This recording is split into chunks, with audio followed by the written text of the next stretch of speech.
All right. No, actually, what we're going to talk about is forgiveness. Might be a little bit necessary here. One of the keys to a better relationship is the ability to forgive. And our next guest says forgiveness starts with you. Dr. Brenda Schaefer is here to explain. It's always a pleasure to see you, Dr. Schaefer. Thank you. This is a hard thing to do. I mean, because you're saying before we can forgive others, we have to forgive ourselves. And there's an admission there that we have done something that merits forgiveness. And that's a hard thing to admit. That's the hard thing, because all relationships have hurt and pain, and we tend to look at what other people have done to us. And because of our guilt and our denial and our shame, we focus on other people and project a lot of what we do onto other people, we project it onto them. Mm-hmm. So just as we can only love ourselves or love others to the degree we love ourselves, we can really only forgive others to the degree we sincerely forgive ourselves. That's a hard thing to do. How do you get to that place? I think the first thing you have to do is just be quiet. Yes. You know, you have to sort of find some time for yourself.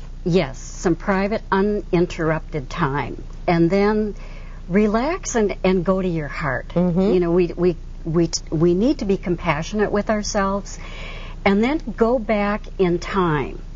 Or first of all, pick one relationship that's been stressful, and then go back in time and honestly think of ways you hurt that person, and then feel the regret for being out of integrity with yourself. I heard integrity is being honest with yourself. Honesty is being honest with others. And so you really have to be integral with yourself. Right. Right.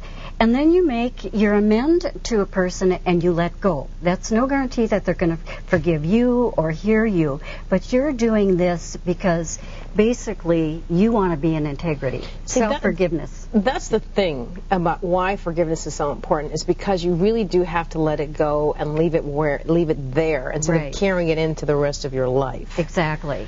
Because we are human, we're fallible, we make mistakes, and we can only change and become a more loving person if we're willing to own that. And I believe, that being human, we do hurt. We do say things we later regret. And there's a difference between guilt and shame and regret and remorse. Regret comes from the heart. I don't like what I did. I don't like what I said. And that's where my amend comes from. How does forgiveness impact our relationships, finally? I think that when someone owns their behavior, the healing starts. It truly does. That's a great place right there. Dr. Brenda Schaefer, time's so brief, but so important. Thank you. Okay. For more information about Dr. Brenda's books and upcoming seminars, we're going to give you her phone number. It's 952-944-0446. You can also check on her website, loveaddiction.com. Still ahead this morning.